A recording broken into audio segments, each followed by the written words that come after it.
Good evening and welcome to our last driver's ed class. So we're going to wait for everybody to jump on in before we get going. Can't believe we are finally at the end. Thanks for hanging in there and taking driver's ed at Toll Driving School. I've been getting a lot of paperwork from people, so I appreciate that, but you've inundated my text messages, my emails, and it's going to take me a while to sort through what everybody has done. So it's going to take me a while to make sure that everybody has in what they need to have in. I finished probably about 4 or 5 of you. I do have some openings on Saturday in the morning if people want to let me know what they have for availability. Like I said, the beginning of tonight's class will be distracted driving, and then we'll get into the final. So I'm going to wait till I get the number that I think that I should have before we really start discussing anything. So I want to just wish everybody a happy Thanksgiving. I know it's a little bit different. To be honest with you, I don't even think my wife has bought a turkey. I have no idea what we're going to do tomorrow. But we are staying home. My college-age son is home. I have 2 daughters that live in Massachusetts, so we're keeping them away from the family. So it is kind of a strange situation that we're in. So I don't know, maybe we're going to have turkey sandwiches, so maybe that's going to be Thanksgiving tomorrow. But I know it's not going to be your traditional Thanksgiving, so make the best of it. We still have a lot to be thankful for. We have our health. Hopefully you don't have any close family members that have been stricken by the virus. But we do want to stay safe. We do not want this virus to spread and for any of you to pass it along. So I think, well, we only got 12. Some people just, some people, I don't know. I have no idea what's going to happen here with the final. Well, all right. So we're going to let the music kind of die down a little bit. People knew that they had to be here at 7:30 to get things going. So let me explain a little bit about the test before we get into distracted driving. The state does need to know that you have a certain level of knowledge before you go for your driver's test. We know that the driving test is 3 parts: your eye test, written test, road test. If at any point you fail any part, your eye test, your eye, written, or road, it stops. Okay, you don't progress to the next level. So you start off with the eye, then you go to the road, then you go to the driving. I feel confident if you do well on my final tonight that you should not have problems with your written test if you have studied. Multiple choice, and this is all on your own. Okay, so it's just you and the computer screen. I have no idea what's going on at home when you take a test. But when you go to the state, they will be watching you. There will be no books. There will be no phones. There will be no other people in the room with you. So I would recommend to take the test the way you should take the test. Just you and what you have up here. Because you're only hurting yourself. I have had suspicions of people in the past that have maybe used notes or books or whatever to pass my final. Okay? Because there are ways that I can tell whether people have been honest. And I had my suspicions. And lo and behold, they went to the state to take their driving test. And guess what? They did not pass. Okay? Just because you can fool me or recall a number or a fact today doesn't mean 2 weeks from now, 3 weeks down the road that you're going to remember it. I truly believe if you listened to every class, if you took notes, if you studied for this final, you will not have a problem tonight or with the state 2 weeks, a month and a half from now, because you've committed it to your long-term memory. All right? Now, once you have completed the classroom and your driving, I will give you a certificate. Some of you have handed in your textbook. I will not give you a certificate until I get the textbook and your observation sheet from your parents signed. So I gave it to you on remote Facebook page. I have a hard copy in my car with me. If you need one next time that we drive, ask for one. Run over, get your parents to sign it since they probably picked you up at the school, and then hand it back to me, and you're all set with that. And you got to get your homework in. Just because you don't have it in tonight, I'm going to let you do the final, but a lot of you still have things that are missing. So make sure you do not need a hard copy of the permission form. Oh, if you want one, you can have one. Yeah, it's kind of late, but yeah, I can give you a hard copy. It's basically just kind of going over if you don't pass the class and if you don't show up for driving appointments. But yeah, I could still give you a hard copy if you want one. It's still an Eventbrite. You probably have it in your email.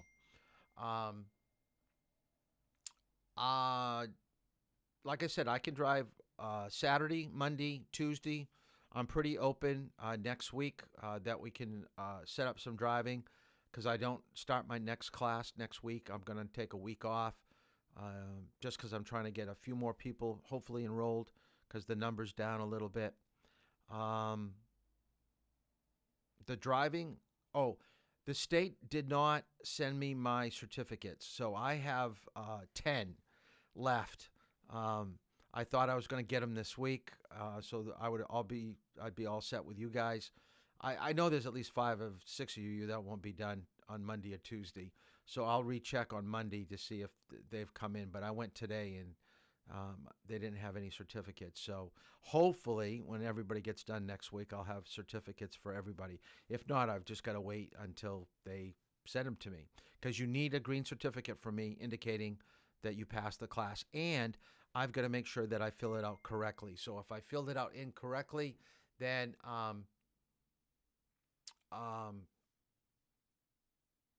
then you're just going to have to wait. I'm trying to read my screens with people texting me. I'm not going to be able to read the text messages until we're all done. So let's get right into distracted driving. I'm going to give you where we left off last night.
Thank you. That once again, okay, I'll wait until you can tell me.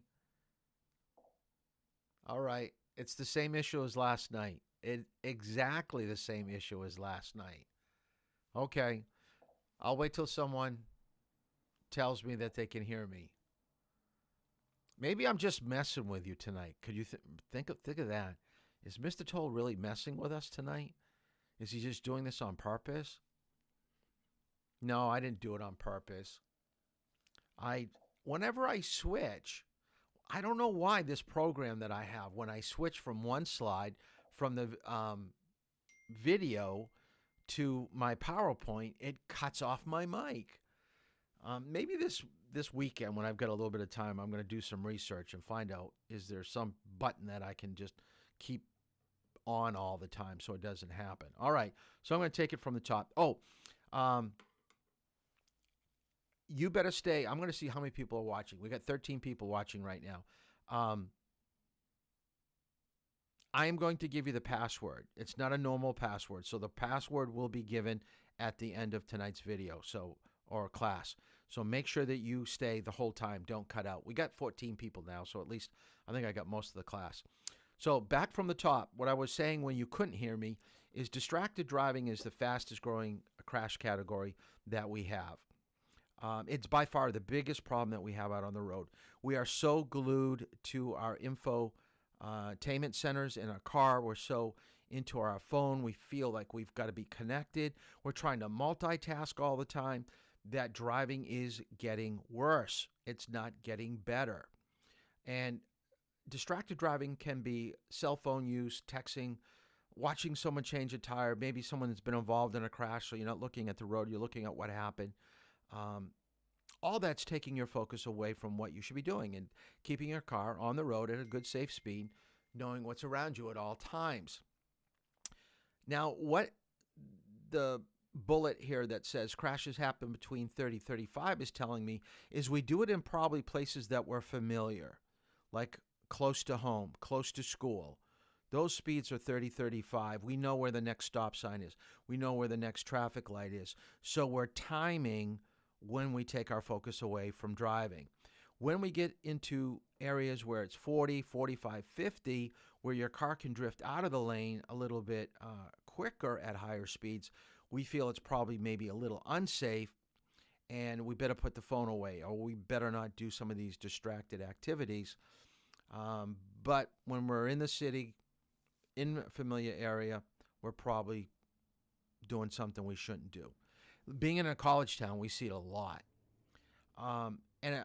The bullet here that say crashes happen between 2 and 6, that's telling me it's when people are nearing the end of their day and they're trying to cram things in, multitasking. Maybe they're a little bit, food fatigued. You know how it is after you eat a large meal, you get really tired. So 2 o'clock, 3 o'clock, maybe your attention isn't what it should be. Now, I have no idea why Thursdays and Fridays are the 2 days where crashes are more likely to happen. That's the way the statistics come out. So when we take a look at, 7 days a week, where's the high points? For whatever reason, Thursday, Friday. But when I see June, July, and August, highest crash rates for distracted driving, what that's telling me, you're not in school. Where are our inexperienced drivers? Where are the people that probably shouldn't be on their phone and driving? That's your category, all right? And you are probably the leading population when it comes to crashes. So let's take a look at the different forms of distracted driving. And I'm not going to test you on, there will be a couple questions tonight on distraction. So you better take some notes tonight. So don't think that, you're going to be, scot-free if you're, watching TV right now while, you got your name up here on the side. So any activity that takes your attention away is a form of distraction. Like I said, you're trying to multitask. Now, I'm going to show you, this is a video that Q gave me. I only got 2 videos for you tonight. This one I want you to break down, or we're going to break down after I show it to you. This was a commercial, I believe, that they showed in Wales, and we're going to talk just briefly about what actually just happened. So pay attention, and let's see what happens in this car crash. Hi, Dave. My mate Jules fancies you. Cass. It's not even funny now. Let me just get his number.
Ring an ambulance! Ring an ambulance!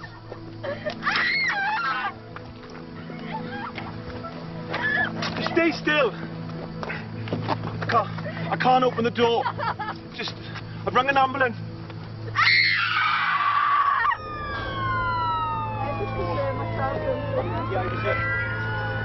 You've got other people on the route to help, okay? Please, look straight at me for a second. 3 vehicles have been involved. Right. 2 people in the vehicle there. I can't get any response out of them They're the ones in the front or the ones in the back?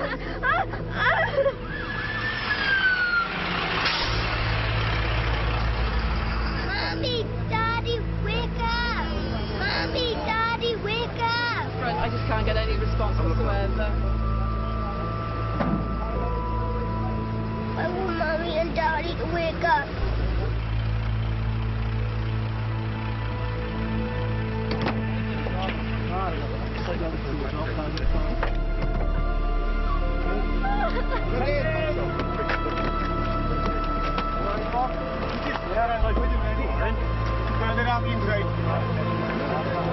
Any pain anywhere, lovely?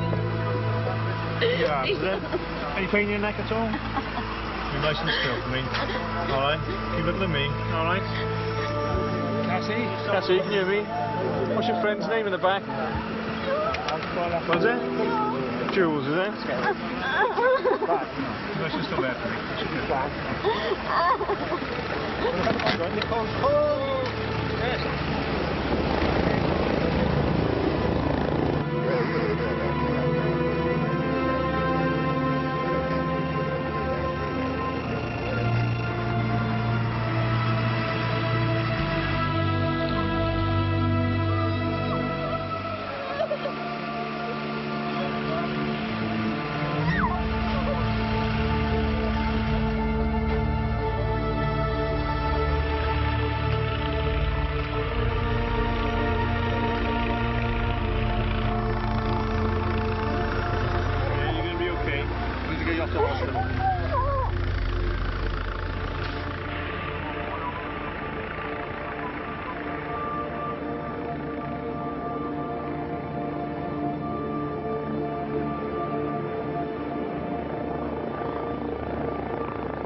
Okay. Let's just break down what we've just seen. First thing I want you to think about. Well, we know that they shouldn't be texting or looking at their phone. But my question is, and maybe you've been in this situation with some of your friends, why wasn't somebody looking at the road? Why were all of them in the car looking at the phone? Don't you think it would have made more sense for the passengers to read the text message, to respond to the text message? But it seemed like the driver was just involved as the passengers were. So that's the first thing. Okay, that shouldn't have happened. One, they shouldn't be texting, and if they did want to respond, then they should have had someone other than the driver do it. Let's think about what they were doing. You probably can't remember what the text message was about, but I believe it was a text message to a boy. Do you think that was a pressing thing that needed to be dealt with? A lot of times we're doing things in our car that are no consequences to what is going on in our life right now.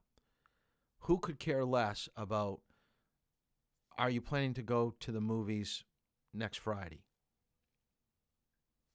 That's probably a week away. So a lot of times we think we have to look at our phone, we have to deal with it. And in reality, we don't. Let's talk about the crash itself, okay? Did the airbags work? Yeah, they did. But there were 2 crashes. So what happens after the first crash? Airbags don't come out again, right? We don't have a second pair. So the thing you got to remember is that if you're getting hit, you better hope you don't get hit again. Was everybody in a seatbelt? No.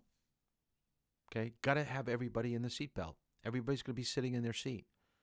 There are so many things that we talked about in this class that turned up in this little video, in this commercial. There were 3 cars that were involved. And if you do a tally of who you think died, passed away, probably at least 7, if not 8 people. And the way that they ended the video with her eyes closing, you've got to make the assumption maybe that was the last thought that was going through her mind before she passed. I can't believe that we were just involved in a car crash over looking at a phone. The other thing that stands out, and we did this when we talked about drunk driving and the innocent people, who does it affect? How about the little girl in the backseat, mommy, daddy? Okay, that's an image that should resonate with you. You're affecting other people's lives with your consequences, your actions that you do. Be smart, okay? Don't find yourself in that situation. We had this week we talked about insurance. Let's talk about that. 3 cars are involved. Do you think this is a minor fender bender where people are going to only have, medical bills that are like only $100, $1,000? Or are we talking tens, hundreds of thousands of dollars? I'm telling you, with a helicopter coming out and with as many people that I think passed away, that is definitely a $500,000 to $1 million crash. All because they're looking at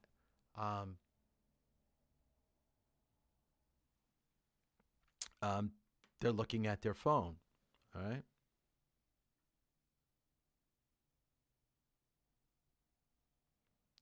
Yeah, I apologize. Someone says that is probably one of the more graphic videos. So I do apologize that that it did show a little bit graphic, but it was a commercial. So I do want you to know that was not real life. So I do apologize for that. I did not want that to happen. So, but that is reality, though. Things like this do happen. So I want you to write down, there are different forms of distraction. So I want you to write down manual, visual, cognitive, and auditory. All right? So there are 4 types of distracted driving: manual, visual, cognitive, and auditory. So cognitive is distraction of thought and concentration.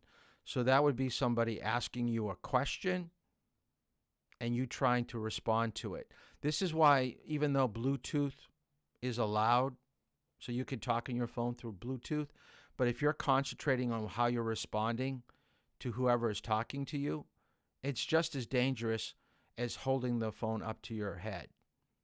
Okay? Now, of course, having both hands on the wheel is important, so I think that's why most states are allowing at least Bluetooth, because you do have better control, but the distraction is still very real. Auditory, using your ears to be like playing loud music, things like that can dull your senses. Visual, using your eyes. Distraction would be reading a text message. And then manual would be anything like eating, turning the knobs of your radio, things like that.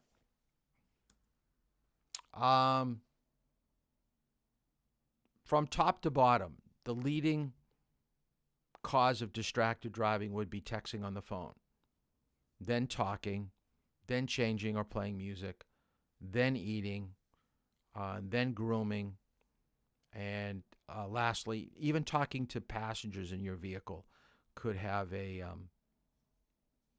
negative effect on what you're concentrating on.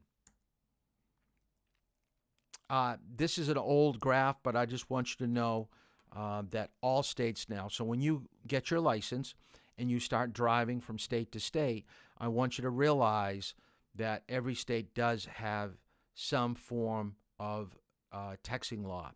So don't think that you're going to get to a state where all of a sudden now I can do it. It's not going to be a problem. I do want you to write down that DWI,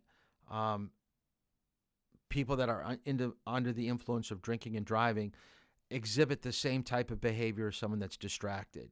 Or I should say someone that's distracted shows the same or exhibits the same type of behavior behind the wheel of a car as someone that's been drinking and driving. So you take that under consideration. So if you're looking at your phone and you get pulled over, they may think you're a drunk driver.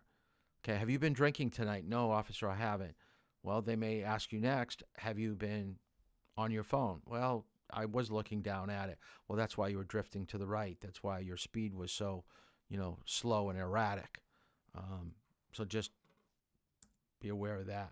Now, just because you think that you're talented, that you can text and still control the vehicle, does not mean that you should.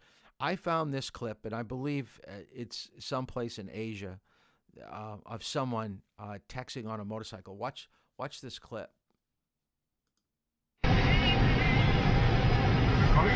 Ja.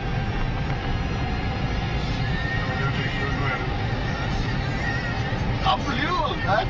I was looking at the guy, what the fuck? Look at him, man. He's on his phone. He's texting. That's when we go on his side. Dude. He's just chilling. He's a motorbike. Hey, what did you say? That's crazy, dude. Dude, this is unbelievable. This is unreal. He's turning everything. He's doing it all, bro. He's turning everything. Yo, what?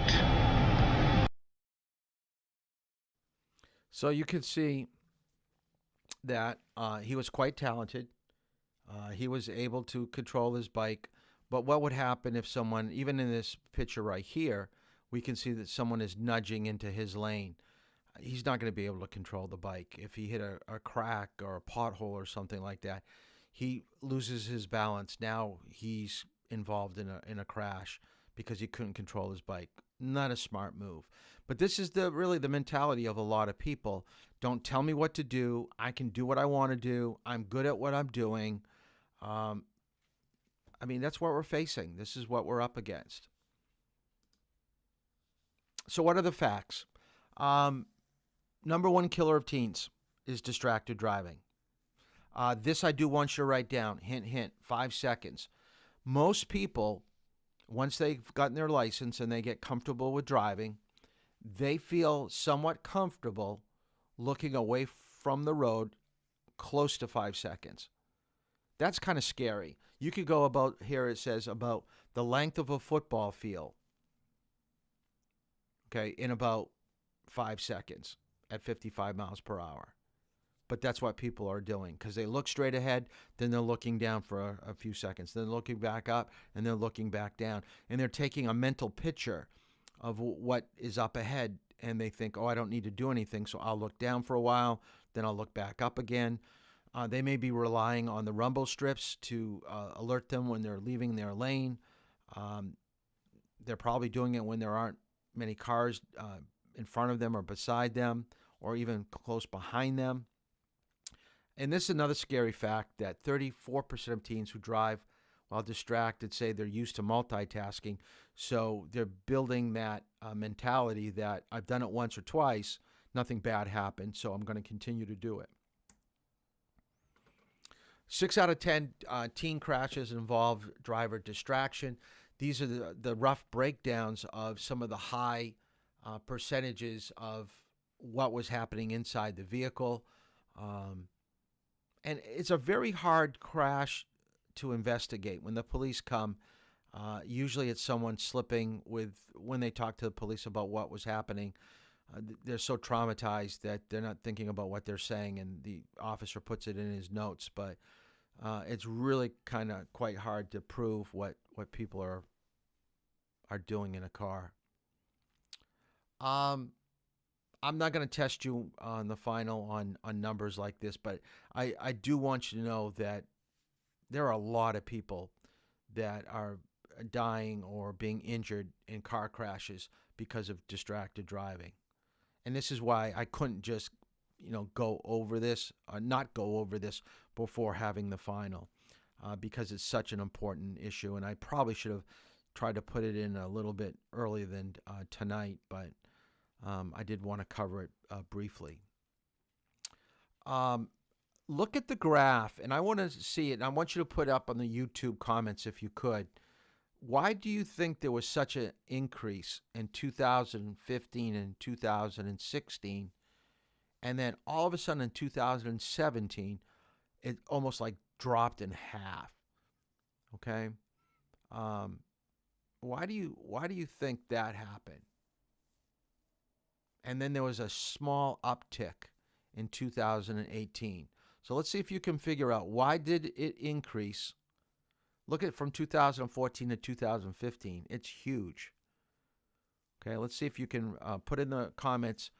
Okay, let's see who's got a great mind of figuring out what is actually happening.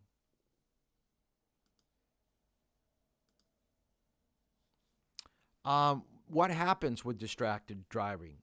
Most of the time you're leaving the road. 89%, okay, leaving the road. Hitting the brakes too hard, getting hit from behind, not paying attention and hitting someone at an angle, so like in a T-bone. Yes. Julia, you're right. Yeah, Lucas, good. Newer phones. Yeah, basically the iPhone got to be more internet capabilities. We actually saw that. Now, why was there a decrease? I think Dina got the answer about why was there a drop. And the reason why there was a drop is that we saw more crashes. So it took 2 years to pass a law, and that's why it started to go down, because then people said, I don't want to get a ticket for distracted driving. So that's why it dropped back down.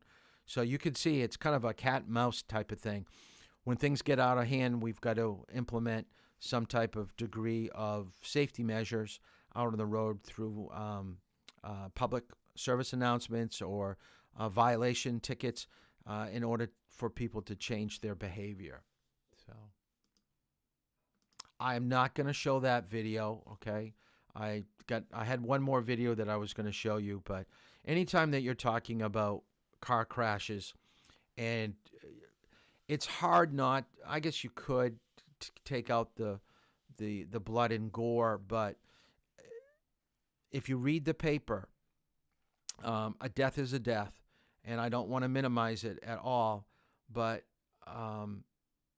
you have to realize the fact that your lack of concentration and your lack of attention to what's going on. You can't make mistakes out on the road. You can't make major ones, because they're going to have consequences that will live with you for the rest of your life. Even if you don't get written up, whether you don't get legally involved, just the mental image. And I do apologize. Again, I apologize. I did not warn you to tell you you can look away. I forgot really that it was as graphic as it was. And I was just thinking about getting through tonight's class and what I had for PowerPoints, and I should have said this. But let's take a look at this picture. We don't have anybody in it, but we can tell that it was probably very violent. So these first responders probably had to deal with what was inside the vehicle, which can't be a pretty picture. So I'm not going to do this as an activity. If we were in class, I would do this, because I want to show you that what is coming through your phone. And right now, even though I'm teaching a class, I am being distracted by trying to see what you guys are writing. I want you to be involved, but it's a lot easier to hear things and respond to what I hear, rather than looking and trying to read and respond to what you're writing to me. So that's why it's always been hard in this class, dealing with what's on the comment for YouTube and what you're texting. But I appreciate that you're doing it, believe me. And it gives me an idea of how involved you've been in this class. So if we have any issues with, your borderline passing, failing, I know who's really put the time and effort in, and I appreciate it. And actually, I think you guys have been one of my better classes that I've had online since I've started in March. By far, you've done the best. Getting an on time or quality of your work has been the best of what I've had. So believe me, thank you. Thank you very much. But once again, what is coming through your phone while you're driving is not that important. Even when I instruct you, when I get you in the car and I'm taking you out to drive, I feel bad when I have to look at my phone to see if maybe my next driver is asking me a question or what's going on. I think people believe that even though I'm a driving instructor, I stay in my office and I answer the phone or look at my phone and respond to text messages. No, I'm still trying to run a business and deal with my family. So when I'm out on the road, I'm getting input. I've got to be careful when I look away to use my phone when you're driving. And I try not to do it a lot. I know there are times that it does happen, though.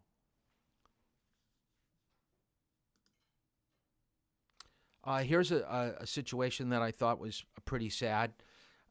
Being involved in a texting crash has to be traumatic. But luckily, this girl survived it. She lived through it, and I'm sure that her family was thankful. But if you look at the top part of the article, a year to the day of her first incident with texting and driving, she was doing it again, but this time she wasn't lucky. She didn't survive. Just to show you that, what does it take? What does it take to change people's minds? Okay, apparently it wasn't a car crash because she was back at it. So let's talk about what can you do, all right? First of all, the best thing to do is you'll never be tempted to look at your phone if you don't have it close to you. Just turn it off. Put it in a box. Put it in your glove compartment. Put it someplace. If it's a radio, just know what you want to listen to. Leave it on the station. Fix a playlist. A lot of people are looking at their phone because they are bad organizers of time. This is where they're rushing. So they're speeding, and then they feel I've got to text somebody. I'm going to be 5 minutes late. I'm gonna call you when I'm close to, arrival time. So they're texting that. What you should do is probably pull over to a parking lot, pull over to a driveway, gas station. And by the way, you're not supposed to be off to the side of the road. You can't be on the paved portion of the roadway and texting. They want you someplace safe, not on the side of the road. And like New Year's resolutions, you should try to stick to whatever you're putting in place. That way, over time, it'll become a habit, and it'll just be natural, and that's what you can do. In some states, they're actually putting up officers on patrol to nab texters, and it's very hard to tell who is texting and who is not. So a lot of times they're going to put them up here so they can look down into the vehicle. So just wanted to show you that. This is what New Hampshire has. So I do want you to write this down. And I'd really only want you to write down, if you look at the little dots, the last dot is yours. Teen drivers under the age of 18 will not be allowed to use any, notice the word any, electronic devices, handheld or not, except to report an emergency. So you can call 911. You still can go to a parking lot. You still can go driveways, things like, there are places that you could be in your car and still on your phone, but it cannot be in a moving vehicle. And this is the fine schedule. I won't test you on the money amount, but you may want to write it down so you realize that they're going to hit you pretty hard. $100 is not cheap, and especially if you get caught doing it a second or third time, it gets quite expensive. Now, the bullets up above that are indicators of what adults can do. So we've actually had the law 5 years now. It's hard to believe it's been that long. And it's just not young people. Adults are still having problems with obeying this. And I think you can see, maybe your parents do. Maybe they just don't think it's that big of a deal. It's not me. I'm a good driver. It's the other person. I think we got to set an example as adults. I'm talking as a parent now. We need to model the behavior that should hopefully change our kids' behavior, and that's what we want to do. So I kind of rushed through tonight's distracted driving thing, but I did want to head up with give you heads up on the different types, the 4 types of distractions, and how the laws basically came in when the new iPhones came out, and how laws are now being changed to hopefully change people's behavior. All right, now let me get out of here for a second. So what I'd like you to do, I will be at the school on Saturday to drive, and I will take a look at those who want to drive. That will be texting me later. But at 12 o'clock, from 12 to 1, I'll probably eat lunch at the high school in my car. So if you are all done and you pass the test, if you want to bring your textbook, if you haven't handed it in, and you have your observation sheet, you can either, send that through phone or bring it to me when you bring the textbook if you've printed it out. I think I can do enough of the certificates to those that are done already or will be done on Saturday. I will continue to drive on Monday and Tuesday with some of you, so we'll try to schedule as much as that we can. And with that, I think I've given you 90 minutes, and that is definitely going to take us to the 2-hour mark for tonight. It probably won't take you that long, but I'm going to hold up what the password is. So make sure that you've got something to write. Let's see how many people are still with us right now. We've got 14, so all right. That's your password for tonight. That is the password. So if you go to the remote Facebook page, there's a link to the final. This is your password. Good luck. It's all multiple choice, 100 questions. Do the answer that you think that is best. If you think that there's a problem, just make a note of it on a piece of paper, and then you can get to me after the test and say that you were confused about this question. So try not to read into it. I know some of the questions are right from what I gave you for the review. Some of them were from the state curriculum. I took from other driving instructors that had questions that they put into the state curriculum, so they're not all my questions. So I believe that I've covered everything that is on the final. If not, you should use what you have learned to assess what would probably be the best answer and go from there. Now remember, on the state test, it's only 40, so my test is more than double than what the state will ask you for questions. So I'm going to ask you to try to score above a 75, which I think is fair, even if there are a few questions that could go either way. If you get above an 80, feel confident that you'll go to the state and do well on theirs. If you're between 75 and 80, I think you could probably study up a little bit before you go for the state test. But I'm going to sign off right now. If you need any help with anything, take the test on your computer and then just text me on your phone. You should be able to go back and review. I believe that is a thing that you can do on this testing site. I believe they said that you can do that. But it can be a little bit quirky, so I apologize if you have any problems. And with that, I want to thank you once again for taking driver's ed here. And I hope that you did learn something and you are a better driver. I know that you are because I've driven with you. But knowledge-wise, I hope that I've given you some information to at least process and to put in your long-term memory to use out on the road as you drive for many, many years. So have a happy Thanksgiving. Good luck on the final. And we'll see you on Saturday when you hand in the textbook or when you drive. Good luck.